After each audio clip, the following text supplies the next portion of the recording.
بسم الله الرحمن الرحيم.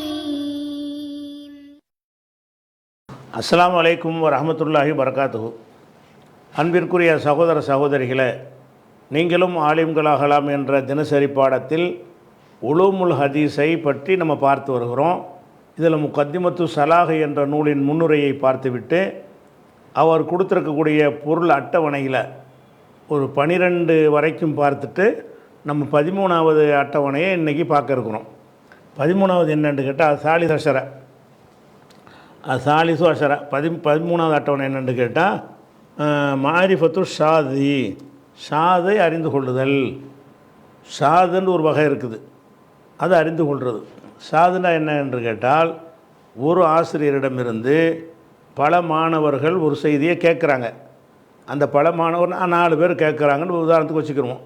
அந்த 4 பேரில் 3 பேர் ஒரு விதமாக அறிவிக்கிறார்கள், ஒரு ஆள் மட்டும் அதுக்கு மாற்றமாக அறிவிக்கிறார். ஒரு ஆசிரியரிடமிருந்து கேட்ட 4 பேரில் 3 பேர் என்ன செய்கிறாங்க, 4 பேர் நம்பகமாக வேறு இருக்கிறாங்க. நம்பகமான 4 பேர் 3 பேர் என்ன செய்கிறாங்கன்னா ஒரு விதமாக அறிவிக்கிறாங்க. 4வது ஆள் அதுக்கு மாற்றமாக அறிவிக்கிறார், கூட அறிவிக்கிறது இல்லை, மாற்றமாக அறிவித்தார். மாற்றமாக அறிவிக்கிற செய்திக்கு பேர் ஷாதும்பாங்க. அந்த நிறைய பேர் அறிவித்ததுக்கு பேர் மஹ்ஃபூல்னு சொல்லுவாங்க. அதாவது ஒரு 5 அறிவிப்பாளர், இப்போ என்னிடமிருந்து ஒரு 5 பேர் கேட்குறாங்க. 5 பேரில் 4 பேர் என்ன செய்கிறாங்கன்னா நான் சொன்ன செய்தியை ஒரு விதமாக சொல்கிறாங்க. ஒரே ஒரு ஆள் என்ன செய்கிறாருன்னு கேட்டால் அதுக்கு மாற்றமாக சொல்கிறாரு. அவங்க சொன்ன நேர் மாற்றமாக அவர் சொல்கிறாரு. இப்போ நான் சொன்னது எதுவாக இருக்குங்க, 4 பேர் சொன்னதை நம்ம ஏற்றுக்கிறணும். இவர் ஏதோ கவனக்குறை நடந்திருக்கும் போல இருக்குன்ட்டு இதை தள்ளிடுவாங்க. இது ஷாது. அவர் நம்பகமானவராக இருந்தால் கூட இந்த ஆட்களுக்கு முரண் வர்ற காரணத்தினால இது ஷாதுன்றுவாங்க. அந்த ஷாதுன்னு இதை சொல்லிட்டீங்கன்னு சொன்னால் மற்ற 4 பேர் அறிவிக்கிறாங்கல்ல, அது மஹ்ஃபூல், அது பாதுகாக்கப்பட்டது. அது இதில் வரல, லிஸ்ட்டில் ஒரு கொண்டு வரல. ஆனால் ஷாதில் ஷாதுக்கு எதிர்ப்பு தான் மஹ்ஃபூல் பின்னாடி வருதான்னு தெரியல, பார்ப்போம். ஷாதுன்னா இதுதான். ஷாதுன்னு என்னென்னு கேட்டால், ஒருவரிடமிருந்து அறிவிக்கும் பலர் அறிவிக்கும் பொழுது அதிகமான பேர் அறிவிப்பதற்கு மாற்றமாக குறைவான பேர் அறிவித்தார்கள் என்று சொன்னால் அதுக்கு பேர் ஷாது. அது குறித்த விஷயங்களை நம்ம அறிந்து கொள்வோம். அதுக்கப்புறம் முன்கர் ராபியோஷர 14வது பாடம் என்னென்னு கேட்டால், ராபியோஷர 14வது மாரிஃபத்துல் முன்கரி. முன்கருங்கிறத அறிதல். முன்கர் என்னென்னு கேட்டால், அதாவது ஒரு ஆள் என்ன செய்கிறாரு, ஒரு செய்தியை அறிவிக்கிறார். ஒரு செய்தியை ஒரு ஆள் தான் அறிவிக்கிறார், அவருடைய மட்டும்தான் அந்த செய்தி வருது. அந்த மாதிரி ஒரு செய்தியை வேறு ஒரு யாருமே அறிவிக்கவே இல்லை, இவர் மட்டும்தான் அறிவிக்கிறார். ஒரு ஆள் அறிவிக்கிறார், இவர் மட்டும் தனித்து அறிவிக்கிறார். ஒரு செய்தி அறிவித்தாங்கன்னு சொன்னால், இப்போ ரசூலுல்லாஹ் சொன்னதாக அறிவித்தா ஒரு சஹாபி மட்டும்தான் அறிவிக்கிறார். அல்லது ஒரு சஹாபி அறிவித்ததாக அடுத்தவர் சொல்கிறாருன்னா அது ஒரு ஆள் தான் அறிவிக்கிறார். அந்த ஒரே ஒரு ஆள் தான் அறிவிக்கிறாரு. அதை இவர் மாதிரியான ஒரு வகையில் யாருமே அறிவிக்கலை. அந்த மாதிரி வந்துச்சின்னு சொன்னால் மற்றவங்க அறிவிக்கிற செய்தி இதுக்கு மாற்றமாக வேறு இருக்குது. அப்படி இருக்குன்னு சொன்னால் இது முன்கராயிரும். முன்கருக்கு ஷாதுக்கு என்ன ஒரு வித்தியாசம் என்று கேட்டால், ஷாதுன்னு சொன்னால் ஒரு ஆள்கிட்டேருந்து அறிவிக்கிற 5 பேரில், உதாரணத்துக்கு 5 பேரில் 3 பேர் ஒரு விதமாகவும் 2 பேர் அதுக்கு மாற்றமாகவும் அறிவித்தா அந்த 2 பேர் அறிவித்ததை ஷாதும்போம்.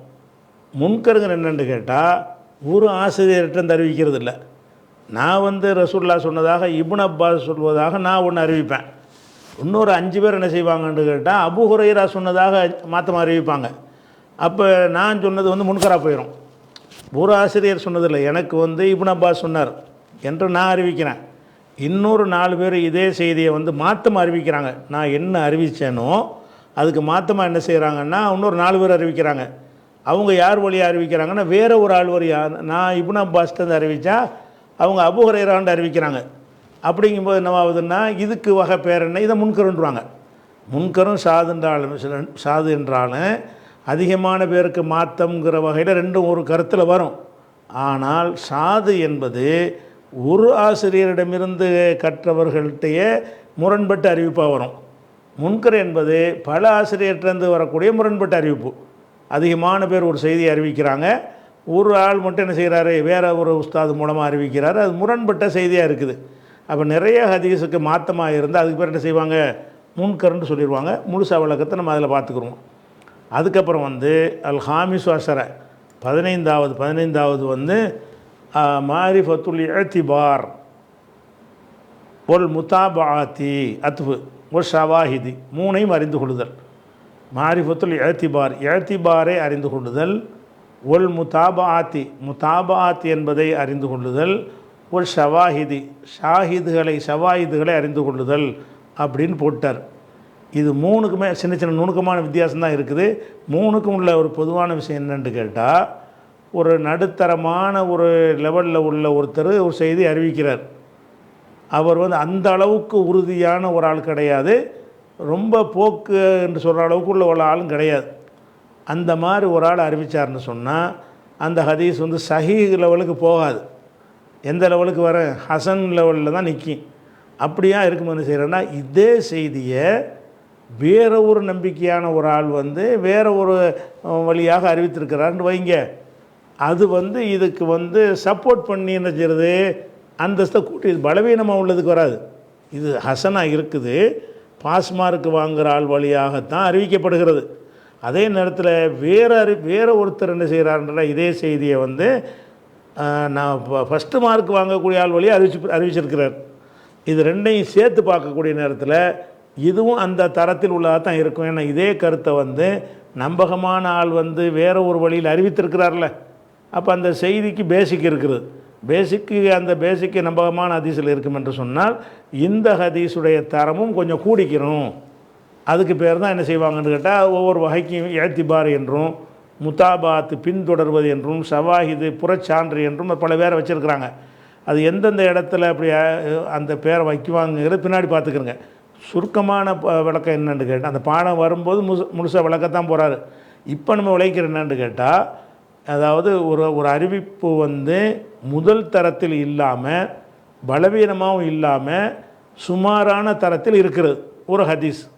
அந்த ஹதீஸை அறிவித்த ஒரு ஆள் எதனால் சுமாராக இருக்குன்னு கேட்டால், ஈசாண்டு ஒரு ஆள் வர்றாரு, ஒரு சுமாரான ஆளுன்னு வச்சுக்கிடுவோம். அதே நேரத்தில் மூசாண்டு ஒரு ஆள் ரொம்ப நம்பகமான ஆள், அவரும் இந்த செய்தி அறிவித்திருக்கிறார். அப்போ என்ன ஆகும், மூசா வந்து நம்பகமான ஆள் அறிவித்த காரணத்தினால இதில் வந்து ஏத்திபார் இருக்கிறதுனால, முத்தாபா இருக்கிறதுனால, ஷவாஹித் இருக்கிறதுனால இதனுடைய தரஜா கிரேடு கூடும் அப்படின்னு ஒரு முடிவுக்கு வருவாங்க. அதுதான் அதை அறிந்து கொள்ளுதல். அது எப்படி கூடும் என்ற விவரங்களை எல்லாம், அதுக்குரிய ஆதாரங்களை எல்லாம் அதில் சொல்லுவார். இப்போதைக்கு இவ்வளோ வழங்கிட்டால் போதும். இது 15. 16 என்னென்னு கேட்டால், அசாதிசு அஷர 16வது மாரிஃபத்து ஜியாதாத்தி சிகாத். சிகாத் என்கிற வார்த்தை வந்து சிக்கத்துன் என்பதற்கு ஜம்மு. சிக்கத்து என்ற வார்த்தை என்னென்று கேட்டால், வசக்க என்றால் நம்பினான், உறுதிப்படுத்தினான். வசக்க எசிக்கு சிக்கத்தன், சிக்கத்துன் என்றால் நான் உறுதிப்படுத்துதல் அப்படிங்கிற ஒரு அர்த்தத்துக்கு சிக்கத்துங்கிற வார்த்தை வரும். வாவு வந்துச்சுன்னு சொன்னால் அப்படி தானே வரேன். வசன, ஜீனத்துன், வசல, சீலத்துன், வசஃப, சிஃபத்துன் இப்படி வரும். அதே மாதிரி வசக்க என்பதற்கு சிக்கத்துன் என்று மஸ்தர் வரும். மஸ்தர் வந்தாலும் அது நம்பிக்கை என்ற அர்த்தத்துக்கு வந்தாலும் நம்பிக்கை உள்ளவர் என்கிற அர்த்தத்தில் பயன்படுத்துவார்கள். சிக்கத்து என்று வந்து இஸ்முல் ஃபாயிலுடைய அர்த்தத்தில் என்ன செய்கிறாங்க, பயன்படுத்த. சிக்கத்துங்கிற வார்த்தைக்கு நம்பிக்கை கொள்ளுதல் என்று தான் அர்த்தம். ஆனால் ஒரு ஆளுக்கு என்ன செஞ்சுருவாங்கன்னா சிக்கத்துன்றுவாங்க. சிக்கத்துன்னா நம்பகமானவர் அப்படின்னு சொல்லி வாசிக்குன்கிற ஒரு இடத்துல வந்து என்ன செய்வாங்கன்னா சிக்கத்துன் என்பதை வந்து பயன்படுத்திடுவாங்க. அந்த சிக்கத்துக்கு ஜம்மு என்னன்னு கேட்டால் சிக்காத்துன், நம்பகமானவர்கள் அப்படின்ற அர்த்தம். அப்போ ஜாதண்டா அதிகமாக்கினான், ஜியாதத்துன்னா அதிகமாக்குதல், ஜியாதாத் என்றால் அதிகமாக்கியவைகள் பன்மை. அப்போ ஒரு நம்பிக்கையான ஒருத்தர் வந்து கொஞ்சம் கூடுதல் அறிவிக்கிறார், ஜியாதத்து பண்ணுறார். அதாவது இது புரிந்து கொள்வதாக இருந்தால், இப்போ ஒரு ஆசிரியர்கிட்ட 4 மாணவர், ஏற்கனவே சொன்னது தான், ஒரு ஆசிரியர்கிட்ட 4 மாணவர் இருக்கிறாங்க. 3 மாணவர் ஒரு செய்தியை அறிவிக்கிறாங்க, ஒரு மாணவர் அதுக்கு மாற்றமாக அறிவிக்கிறார், அதை ஷாதுன்ட்டோம். இதில் என்னென்னு கேட்டால் 3 பேர் அறிவிக்கிறாங்க ஒரு செய்தியை, ஒரு ஆள் என்ன செய்கிறாருன்னு கேட்டால் அவங்க செய்தியை சேர்த்து இன்னும் ஒரு செய்தியை கூட சேர்த்து சொல்கிறார், முரணா அறிவிக்கலை. அதாவது 3 பேர் சொல்கிறாங்க இட்லி சாப்பிட்டாருன்னு சொல்கிறாங்க, 4வது ஆள் சொல்கிறாரு இட்லியும் வடையும் சாப்பிட்டாருன்னு சொல்கிறாங்க. இது முரணா ரெண்டும் இல்லை. 3 சொன்ன செய்தியை விட ஒருவர் சொன்ன செய்தியில் கூடுதல் தகவல் இருக்கிறது. அப்போ இந்த மாதிரி வரக்கூடியது ஏற்றுக்கலாமான்னு கேட்டால் ஏற்றுக்கலாம். இது சாதில் வராது. சாதுன்னா எப்படி இருக்கணும், இட்லி சாப்பிட்டார்னு வருது, 3 பேர், ஒரு ஆள் வந்து இட்லி சாப்பிடலங்கிறாரு, அதே தேதியில் அதே நாளில் அதே நேரத்தில் இட்லி சாப்பிடலன்னு அவர் சொல்லிட்டாருன்னா முரணாக போயிடும், அது சாதில் ஒடியாந்துடும். இது என்னன்னு கேட்டால் 3 பேர் சொல்கிற தகவல் வந்து ஒரு தொழுகையை பற்றி அறிவிப்பாங்க. ஒருத்தர் வந்து அத்தையாத்தில் உட்கார்றது வரைக்கும் அறிவித்து முடிச்சிருப்பார், 3 பேர் அறிவிக்கிறது. இன்னொருத்தர் சலாம் கொடுக்குற வரைக்கும் அறிவிச்சிருப்பார். அவருடைய தகவல் வந்து கூடுதலாக இருக்கும், கொஞ்சம் கூடுதல் விவரம் இருக்கும். ஆனால் இவங்க சொன்ன விவரமும் அதில் இருக்கும். அப்படி இருந்துச்சுன்னு சொன்னால் இதனுடைய நிலை என்ன அப்படின்னா இது சரியானது தான். அதுதான் சொல்கிறார், மாரிஃபத்து ஜியாதாத்தி சிகாத்தி, நம்பகமானவர்கள் கூடுதலாக அறிவிப்பவை. கூடுதல்னா எதை விட, மற்றவர்கள் அறிவித்ததை விட. ஒரு ஆசிரியருடைய பல மாணவர்களில் அதிகமான மாணவர்கள் அறிவித்ததை விட நம்பகமானவர்கள் அதிகப்படியாக அறிவிக்கிறது, அதை பற்றி அறிந்து கொள்ளுதல். அது கூடுமா கூடாது, அது கூடும்னு சொல்லுவார், அதுவும் ஏற்றுக்கலாம் பாரு. அப்போ மாரிஃபத்து ஜியாதாத்தி சிகாத்தி, நம்பகமானவர்கள் கூடுதலாக கூடுதல் அறிவிக்கிறேன்னு அர்த்தம். ஒரு ஆசிரியர்கிட்டருந்து இருக்கிற 4 மாணவர்களில் 10 மாணவர்களில் 9 மாணவர்கள் அறிவிக்கிறதை விட ஒரு மாணவர் அல்லது 2 மாணவர் வந்து கொஞ்சம் 4 செய்தி ஜாஸ்தியாக அறிவிக்கிறது. இதனுடைய ஹுக்கும் என்னவா, ஹுக்குமிகா, அதனுடைய ஹுக்கும் என்ன என்று அறிந்து கொள்வது. மாரிஃபத்து ஜியாதாத்தி சிகாத்தி, சிகாத்துகளுடைய வந்து நம்பகமானவர்கள் அதிகப்படுத்துவதையும் ஹுக்குமிகா, அதனுடைய ஹுக்குமையும் அறிந்து கொள்ளுதல். இது வந்து 13. அதனுடைய விஷயங்கள் சட்டங்கள் அதில் பாடத்தில் சொல்லிடுவார். அதாவது சாபி வஷர 17வது பாடம் வகை என்னென்று கேட்டால் மாரிஃபத்துல் அஃப்ராத். ஃபர்துன்னா சிங்கிள் அர்த்தம், ஃபர்துன்னா ஒரு ஆள், அஃப்ராதுன்னா தனித்தவர்கள். அஃப்ராதுங்கிற வார்த்தைக்கு வந்து தனித்தனி நபர்கள் அப்படின்னு நேரடி அர்த்தம். ஆனால் ஹதீஸ்களில் இது எதுக்கு சொல்லுவாங்கன்னு கேட்டால், ஒரு ஹதீஸ் அறிவிக்கிறாங்கல்ல, இப்போ வந்து உதாரணமாக வந்து இப்போ ரசூலுல்லாஹ் சொன்னதாக இப்னு உமர் அறிவிக்கிறார். இப்னு உமருக்கு ஒரு மாணவர் தான் இருந்திருப்பார். இப்னு உமர் 100கணக்கான பேரை பார்த்துருப்பார்ல. அப்படி இல்லாமல் என்ன செய்வார்னா, இப்னு உமர்கிட்டருந்து மூசா அறிவிக்கிறார். மூசா மட்டும்தான் அறிவிக்கிறார், வேறு யாருமே இல்லை. சரி, மூசாவுக்கு எத்தனை மாணவர்கள் இருந்திருப்பாங்கல்ல, அப்படி வந்தால் அப்படி மூசாட்டிருந்து இவர் அறிவிச்ச மாதிரி அவர் அறிவிப்பார்ல. அப்படி இல்லாமல் என்ன செய்யணும்னா ஈசா தான் அறிவிக்கிறார். தேடி தேடி பார்க்குறோம், இந்த மூசாட்டிருந்து ஈசா ஒரு ஆள் தான் அறிவிச்சிருக்கிறார். அப்போ எந்த இடத்துல பார்த்தாலும் சிங்கிள் அளவே இருப்பாங்க. ஒரு ஆள்கிட்டருந்து 2 பேராவது குறைஞ்சபட்சம் அறிவிக்க மாட்டாங்களா, அறிவிச்சிருப்பாங்கல்ல, அப்படி இருக்காது. அப்போ ஒருவர் வழியாக ஒருவர், ஒருவர் வழியாக ஒருவர், ஒருவர் வழியாக ஒருவர், இந்த மாதிரி அறிவிக்கப்படும் என்றால் அதுக்கு பேர் அஃப்ராதும்பாங்க. அஃப்ராதுன்னா தனித்தனி நபர்கள்னு அர்த்தம். இந்த துறையில் அதுக்கு என்ன அர்த்தம் என்று கேட்டால், தனித்தனி நபர்களாக அறிவித்தல், அதை பற்றி அறியுதல். அப்படின்னா என்ன அர்த்தம்னு கேட்டால், ஆதியிலேருந்து கடைசி வரைக்கும் ஒருவர் தான் அறிவிச்சிருப்பார். இந்த இவர்கிட்டேருந்து இப்னு அப்பாஸ் அறிவிக்கிறார்னா இப்னு அப்பாஸ் மட்டும்தான் இதை அறிவிச்சிருப்பார், இவர் அபூ ஹுரைரா அறிவிச்சிருக்க மாட்டார். இப்னு அப்பாஸ்லேருந்து 100 மாணவர் அவர்கிட்ட இருப்பாங்க, 99 பேர் அறிவிச்சிருக்க மாட்டாங்க, ஒரு மாணவர் தான் அறிவிச்சிருப்பார். அந்த ஒரு மாணவருக்கு 100 மாணவர் இருப்பாங்க, அதில் யாருமே அறிவிச்சிருக்க மாட்டாங்க, ஒரு மாணவர் தான் அறிவிச்சிருப்பார். எங்கே பார்த்தாலும் ஒரு ஆளாக தான் இருப்பாங்க. அப்படி இருக்குமே ஆனால் அதனுடைய நிலைமை என்ன அப்படிங்கிறத பற்றி அறிகிறது. மாரிஃபத்துல் அஃப்ராத், அஃப்ராதுகளை அறிகிறதுங்கிறது 17வதாக போட்டார். 18வது என்ன போடுறாருன்னு கேட்டால்,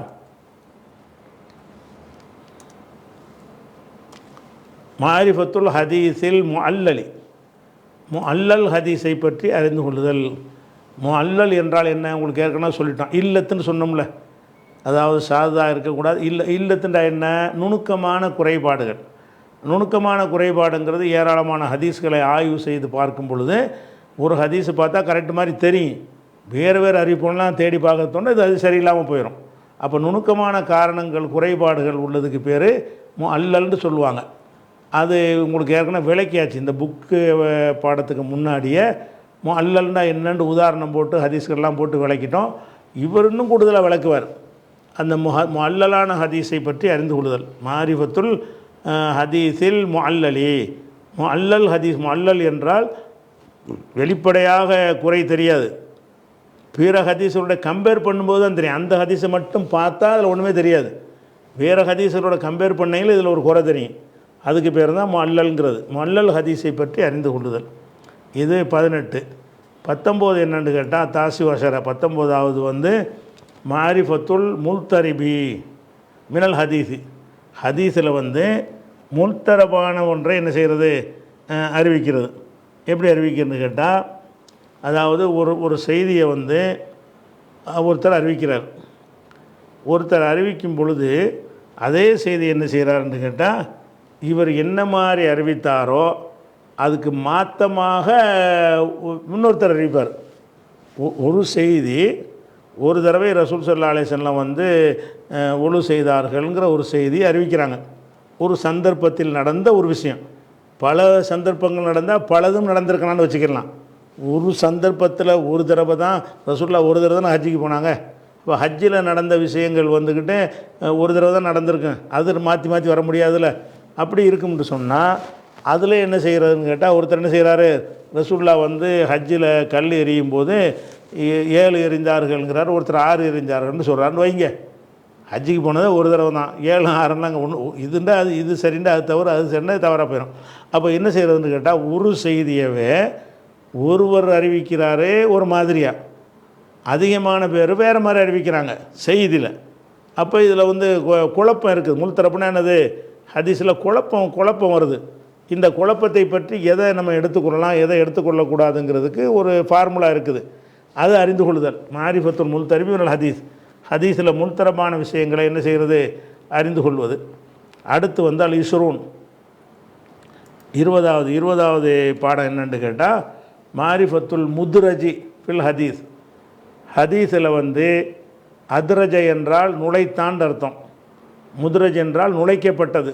ஹதீஸுகளில் நுழைக்கப்பட்டதை அறிதல். நுழைக்கப்பட்டது என்ன அர்த்தம், ஹதீஸில் இருக்காது, இந்த அறிவிப்பாளர் சேர்த்து விட்டுருப்பார், அவர் சொந்த கருத்தை சேர்த்து விட்ருவார். அந்த மாதிரி வந்து உள்ளதுக்கு பேர் என்ன செய்வாங்கன்னா முத்ரஜிம்பாங்க. முத்ரஜி பல வகையில் இருக்குது. முத்ரஜுங்கிறது உதாரணமாக வந்து இப்போ ரசூலுல்லாஹ் ஒரு விஷயத்தை, ஒரு ரசூலுல்லாஹ்வுடைய ஒரு பிரயாணத்தை பற்றி சொல்கிறாங்கன்னு வைங்க. உங்களுக்கு முத்ரஜை விளங்கிறதுக்காக என்ன செய்கிறோம், ரசூல் ஸல்லல்லாஹு அலைஹி வஸல்லம் அவர்கள் மக்காவில் இருக்கும்போது என்ன செஞ்சாங்க, ஹிராவில் போய் தங்கினார்கள்னு ஒரு ஹதீஸ் வருது.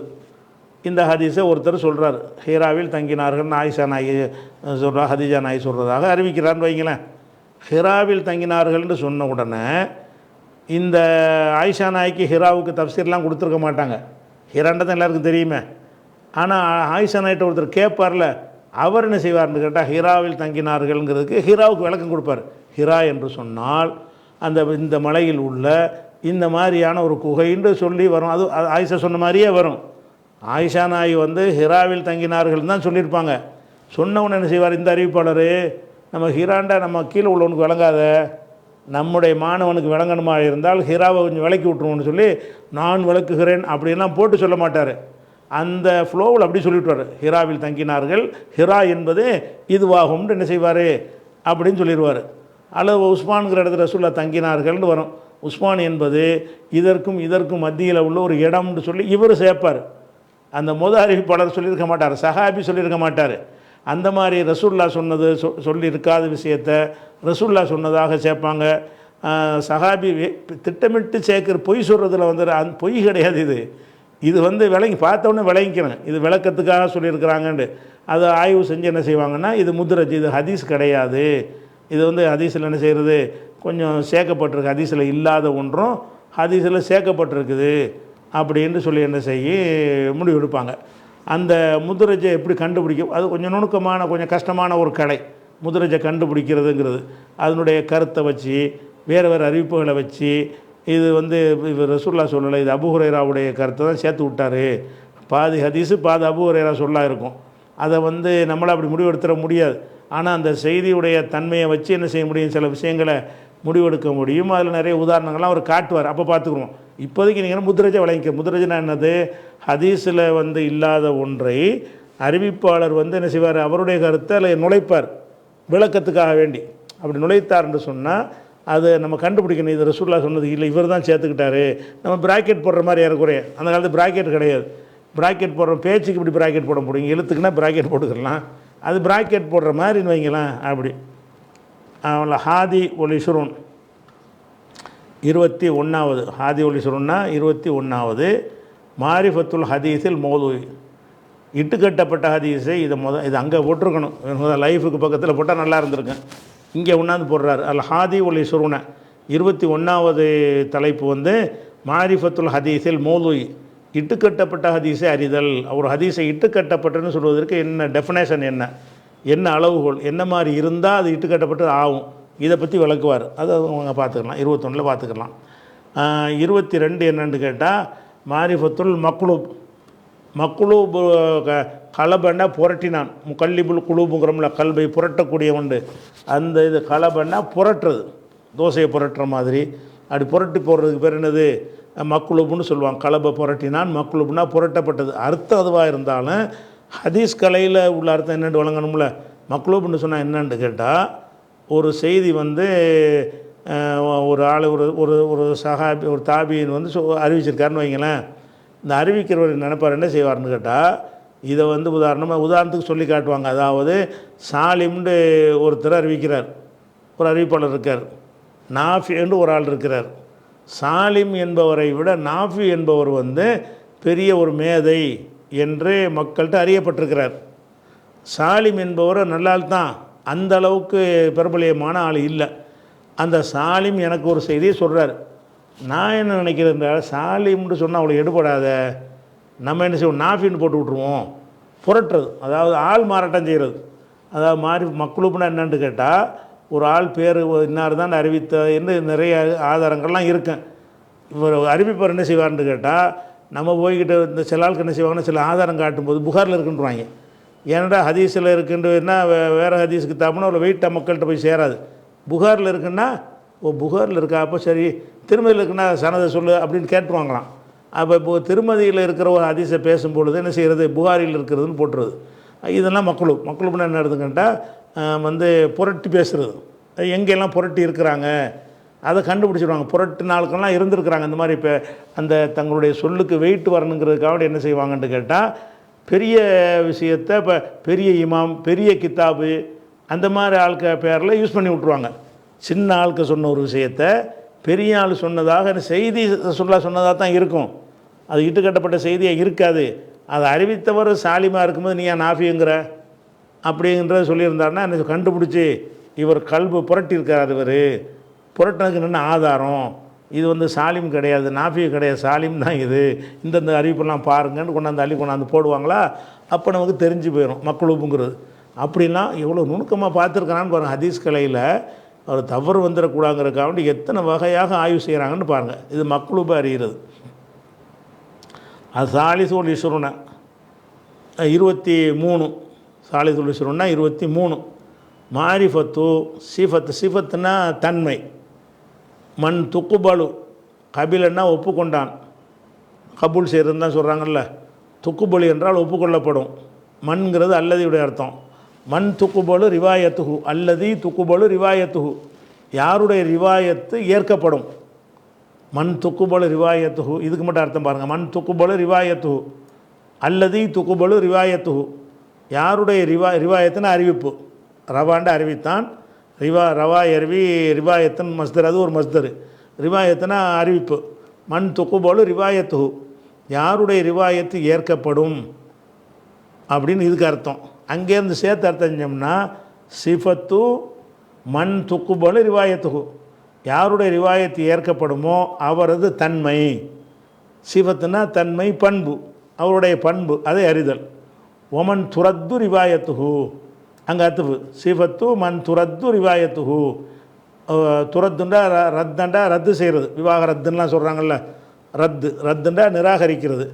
மண் துரத்து, யார் நிராகரிக்கப்படுமோ, ரிவாயத்துகு, யாருடைய ரிவாயத்து நிராகரிக்கப்படுமோ அவருக்குரிய பண்பை அறிந்து கொள்ளுதல். அப்போ ஒரு ஹதீஸில் இப்போ 20வது பாடத்தில் 23வது பாடத்தில் என்ன சொல்கிறாருன்னு கேட்டால், ஒரு ஆளுடைய ஹதீஸை வந்து ஏற்றுக்கிறதுனா அவர்கிட்ட என்னென்ன விஷயங்கள்லாம் இருக்கணும், ஏற்றுக்கிற கூடாதுன்னா என்னென்ன மாதிரி இருந்தால் ஏற்றுக்கிற கூடாது, அவர் என்னென்ன குறையாக வச்சுக்கிறோம், குறைன்ற மனுஷன் குறை இல்லாமல் இருக்க மாட்டானே. அப்போ எந்த குறைகள் வந்து நான் அறிவிப்பில் பாதிப்பை ஏற்படுத்தும் அப்படிங்கிறத வந்து விளக்குறதுக்கு பேர் அந்த 21வது வகை. 23வது வகையாக 3வது. 24 வந்து ராபியுல் இஸ்ரூன். 24 வந்து மாரிஃபத்து கைஃபியத்தி சமாயில் ஹதீஸ். சமான்னா செவியுறுதல், காதில் கேட்குறது. சமாவுல் ஹதீஸ்னா ஹதீஸை செவியுறுதல்னு அர்த்தம். கைஃபியத்துனா முறை, செவியுறும் முறை. கைஃபியத்து சமாயில் ஹதீஸ்னா ஹதீஸை செவிமடுக்கும் முறை, அதை அறிந்து கொள்ளுதல். ஹதீஸை செவிமடுக்கும் முறையை அறிந்து கொள்ளுதல். தஹம்முலுஹி, தஹம்முலுக்கும் அதே அர்த்தம் தான். தஹம்முல்னா சுமந்து கொள்ளுதல். ஹதீஸை சுமக்கிறன்ற என்னது, அதுவும் செவிமடுக்கிறது தான். சமாயில் ஹதீஸு தஹம்முலுஹி, ஹதீஸை செவிமடுத்தல், ஹதீஸை சுமந்து கொள்ளுதல். இதனுடைய முறையை பற்றி அறிதல். முறையை பற்றி அறிந்தல்னால் என்னன்னு கேட்டால், ஒருத்தர் செவியுற்றார்னு சொல்கிறார்ல, எந்த மாதிரி இருந்தால் அவருடைய செவிமடுத்தலை ஏற்றுக்கிறலாம். ஒரு ஆள் என்ன செய்கிறாரு, நான் 3 வயசு பிள்ளையாக இருக்கும்போது இந்த மாதிரி நான் ரசூல்லா கிட்ட உட்காந்துருந்தேன் இப்படி அறிவிக்கிறார்னு வைங்க. 3 வயசு பிள்ளை அது செவி இருக்கிற வயசில் உள்ளவர் அவரே சொல்கிறார், நான் 3 வயசு இப்போ எனக்கு 3 வயசு இருக்குது, அப்போ ரசூல்லா ஒரு பயான் பண்ணாங்கன்னு அறிவிக்கிறார். அவர் அப்போ அல்லது வேறு ஆதாரத்தின் மூலம் அவர் 3 வயசாக தான் இருந்தார்னு தெரிய வருது. 3 வயசு பிள்ளைகளாம் அறிவிக்கிற பிள்ளையா செவி விட்டுனா ஏற்றுக்கிற முடியுமா? ஏற்றுக்கிற இயலாது. அப்போ ஹதீஸ் அறிவிக்கிறது வந்து சில ஆளுக்கு என்ன செய்வாங்கன்னா, அவங்க காஃபிராக இருந்து ரசூல்லா சொன்ன பேச்சுக்களை சிலதை கேட்டிருப்பாங்க. பிறகு இஸ்லாத்துக்கு வந்திருப்பாங்க. இஸ்லாத்துக்கு வந்த பிறகு அதை கேட்டிருக்க மாட்டாங்க. அவங்க குஃபுராக இருக்கும்போது கேட்டாங்களோ அதை அறிவிக்கிறாங்க. அது ஏற்றுக்கிறப்படுமா அப்படின்னு கேள்வி. செவியுறுதல் என்பதற்கு சில விதிகளை உண்டாக்கி வச்சுருக்கிறாங்க. அது விதி சரியா இல்லையா, அது என்ன ஆதாரம் பின்னாடி பார்ப்போம். இந்த தலைப்பில் சொல்கிற விஷயம் என்னன்னு கேட்டால், கைஃபியத்து சமாயில் ஹதீஸ், ஹதீஸை செவிமடுக்கும் முறை. தஹம்முலுஹி, அதே அர்த்தம்தான், அதை சுமக்கிற முறை பற்றி அறிந்து கொள்ளுதல். ஃபீஹி, இதில் பயானுல் இஜாசத் அன்வாயில் இஜாசத்தி. அஜாச என்றால் அனுமதி கொடுத்தான். அஜாச என்றால் என்னது? அனுமதி கொடுத்தான். இஜாசத்து என்றால் அனுமதி கொடுத்தல்.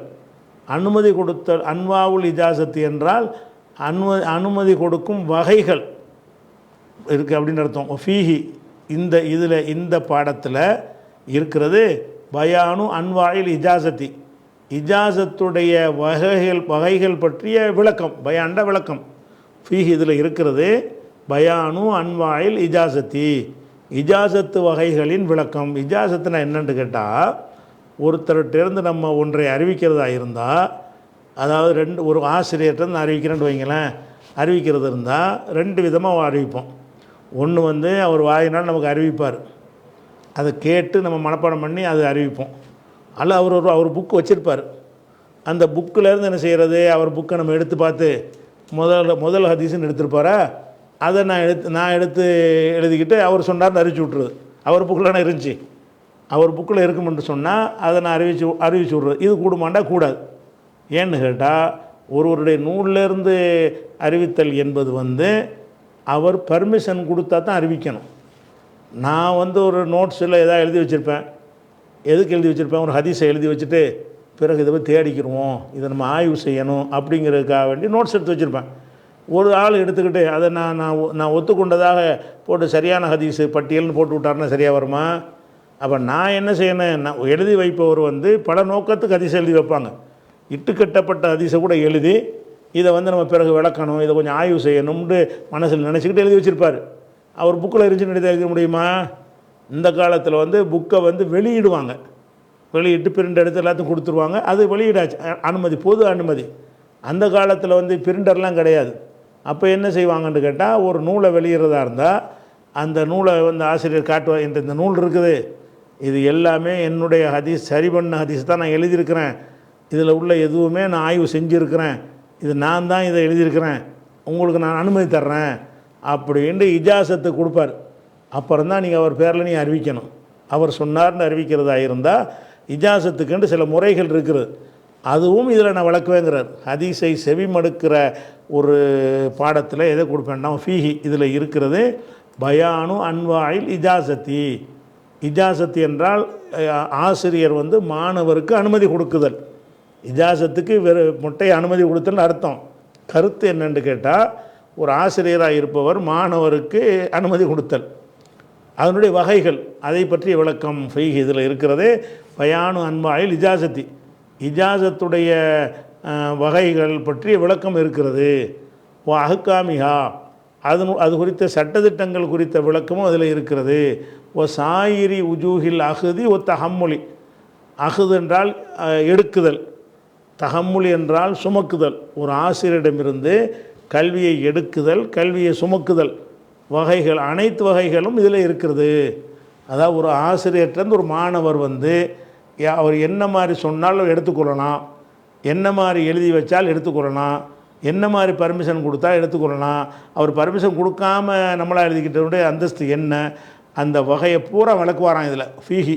இந்த பாடத்தில் இருக்கிறது பயானு அன்வாயில் இஜாசத்தி, அனுமதி கொடுக்கும் வகைகள் குறித்த விளக்கமும், ஓ அஹ்காமிஹா, அது குறித்த சட்டங்களும், ஓ சாயிரி உஜூஹில் அஹ்தி, கல்வியை எடுப்பது, அஹ்துனா எடுக்கிறது, இல்மை எடுக்கிறது, இல்மை எடுக்கும் வகைகள் அனைத்து வகைகளை பற்றியும், ஓ தஹம்முலி, தஹம்முல்னால் அதான் சுமக்கிறது, இல்மை சுமக்கிற அத்தனை வகைகளை பற்றியும் விளக்கம் இதில் இருக்குது. ஓ இல்முன் ஜம்முன், இன்னும் நிறைய இல்மு இதில் இருக்கிறது. இந்த பாடத்தில் வந்து நிறைய நான் டீட்டெயில் கொடுத்துருக்குறேன், அது தொடர்பான நிறைய விஷயங்களை கொடுத்துருப்பாடு போல இருக்குது. அது கிதாபில் போய் பார்த்துக்குருவோம். அடுத்தது வந்து அல் ஹாமிசு உல் இஷ்ரூன், 25வது பாடத்தில் வந்து மாரிஃபத்து கிதாபத்தில் ஹதீஸ், ஹதீஸை எழுதுவது குறித்து அறிந்து கொள்ளுதல். துவக்க காலத்தில் வந்து எழுதக்கூடாதுன்னு வச்சுருந்தாங்க. ஹதீஸ்னால மனப்பாடம் ஒன்லி தான், எழுதவே கூடாது. ஏன்னு கேட்டால் ரசூல்லா வந்து லா தக்து பண்ணி கைரல் குரான், குரானை தவிர இதை எழுதாதீங்கன்னு சொல்லிட்டாங்களாம். அதை வச்சுக்கிட்டு என்ன செஞ்சாங்க, எழுதாமல் இருந்தாங்க. அப்புறம் என்ன செய்கிறாங்கன்னா, எழுதக்கூடாதுன்னு தடை இருக்க, என்ன எதை குறிக்கும் அது, நம்ம எழுதலாமா, எழுதுறா இருந்தால் எப்படி, குரானோட கலந்துராமல் இருக்கிறதுக்கு என்னென்ன செய்யணும், இதுக்கு சில விதிமுறைகளை உண்டாக்குனாங்க. அதை பற்றி அறியுறது மாரிஃபத்து கிதாபத்தில் ஹதீஸ், ஹதீஸை எழுதுவது குறித்து அறிந்து கொள்ளுதல். ஓ கைஃபியத்து கைஃபியத்தி லபுத்தில் கிதாபி, எழுதுகிற முறையை வந்து லபுத்துன்னா வந்து அந்த சரி முறையாக எழுதுறது. கிதாபை வந்து லபுத்துன்னா அதாவது பிழை இல்லாமல் ஒழுங்காக எழுதுறதுக்குள்ள, ஒழுங்காக எழுதுறதுன்னு அர்த்தம் செஞ்சுக்கலாம். லபுத்தில் கிதாபி, அந்த கிதாபை எழுதுகிற சரியாக எழுதுகிற முறை பற்றி அறிந்து கொள்ளுதல். ஓ தக்ஈதிஹி, அதில் உள்ள விதிமுறைகள், எழுதுவதற்கு என்னென்ன மாதிரி எழுதணும், அந்த விஷயங்களும் இதில் இருக்கிறது. ஒஃபீஹி, இதில் இருக்கிறது மஆரிஃபு முஹிம்மத்துன் ராயக்கத்துன், ரொம்ப ராயக்கத்துனா ரொம்ப ருசிகரமான, ராயக்கத்துனா கொஞ்சம் கவர்ச்சிகரமான விஷயத்துக்கு சொல்லுவாங்க. அப்போ கவர்ச்சிகரமான, முஹிம்மத்து என்றால் முக்கியமான, மஆரிஃப் என்றால் ஞானங்கள், மாரிஃபத்துக்கு ஜம்மு. ஒஃபீஹி, இதில் இருக்கிறது மஆரிஃபு, பல ஞானங்கள், இந்த பாடத்தில் பல ஞானங்கள் இருக்கிறது. என்ன மாதிரி ஞானம், முஹிம்மத்துன் முக்கியமான ஞானம், ராயக்கத்துன் ரொம்ப ருசிகரமாக இருக்குது, படிக்கும்போது நல்லா இருக்குமா, ராயக்கத்துன் ருசிகரமான பல முக்கியமான விஷயங்கள்லாம் இந்த பாடத்தில் இருக்கிறது அப்படின்ட்டு 25 சொல்லிட்டார். 26 இன்ஷா அல்லாஹ் நம்ம நாளைக்கு பார்ப்போம்.